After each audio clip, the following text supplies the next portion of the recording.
Hello, my name is Nigel and this is the Good Lemon and Lime Keeping Show with Greg. So here's what happened. A few weeks ago I made this video and I did the whole thing in Spanish talking about G-Shock watches. And I did it in Spanish because a long time ago I used to speak Spanish sometimes. So I knew how to do that, and that's why I made that video, and some people really liked it. And one bloke left a comment and he says, what you really should do is do an entire video in Cockney. And I thought, well, yeah, that would be fun. But, you know, online people are very critical, kind of mean too. And maybe they would say, we don't think you do that very well and we don't like your video. And I don't think I would like that reaction, right? And he says, well, if you think it would be fun anyway, you should just do it. And so I said, well, all right, I guess I will. And so I thought, using this way of speaking, I could tell you the story of how the G-Shock watch came to be. And this is things I haven't said in my other videos yet. So it all started with this bloke in Japan called Kikuo Ibe. Okay, and I know with my strong Japanese accent you may not understand what I just said, so I'm going to spell his name on screen as we do with our English alphabet. So that's his name. We say Kikuo Ibe. So the story of this bloke is a very clever fellow, and he was he graduated from high school, what we would call high school over here, and his dad gave him a watch. And he liked his dad and he liked his watch, but one day he's walking around and someone bumped into him or something like that, and he dropped the watch and it broke. Now this is not that he dropped the watch off the top of a building or something like that like people do now. No, he's just walking around, it falls and it breaks. So he's very upset about that, you know. So instead of just spending the rest of his life crying his eyes out, he decides it's time to invent a watch which will not break, right? And he happened to be working for Casio.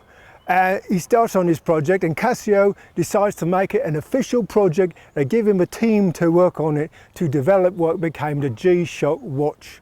G for gravitational shock resistance, something like that, right?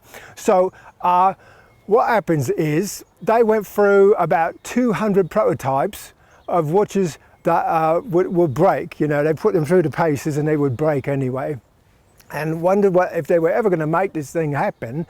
And then what happened was he's playing in a park, kind of like this, right? And he sees a kid playing around with a ball, and he gets the bright idea of taking the internal parts of the watch and putting them encased in some sort of shock absorbent material that would be inside the watch case. And that was the breakthrough that made it possible to come up with the first G-Shock watch, which met all the expectations they were open for. So great shock resistance, also a great water resistance, and also a good battery life, right? So the very first G-Shock that they sold to the public was in 1983. And it looked an awful lot like this one right here, okay? And it was the DW5000. And my understanding is it maybe didn't sell really well at first, but once people got the idea what they were doing and just how tough these things are, then sales began to climb. And there was this one TV advert where they took a G-Shock watch that looked a lot like this, and they wrapped it around an hockey puck, okay? And they get out there with their hockey sticks and they start slapping it around the ice. And they slap it right in the face, up in the air, and the goalie catches it in his mitt, and the watch is still running, still fine. Nothing wrong with it. So once people got the idea that's the kind of watch we're talking about, sales took off, and there it is, well, almost 40 years later, and they've sold about 100 million of these G-Shock watches. Different styles, different colors, different sizes, different functions and features, but a very popular watch, and they sell like crazy. So this one here, it looks a lot like that original one, but it's a little bit different. In fact, this one has some updated features, right? So with this one, it's got a couple of things I really like. For example, tough solar. So the face of the watch as a solar cell built into it, right? So with normal exposure to everyday lighting conditions, if you just wear this watch around like this, like I am right now, you will find that that's enough light to charge up the battery and keep this thing going. Now, right here on this wrist, I'm wearing the first G-Shock watch I ever bought that had tough solar in it. So as I'm recording this, that's about 15 years ago, and I have never opened up this watch to change a battery or do any kind of maintenance. It just keeps going and going. 15 years so far. So that's the kind of great results you get with tough solar. Another thing that this watch has, this one also, is what they call multi-band 6, and this is another one I really, really like. Multi-band 6 means there's a radio receiver built into this watch.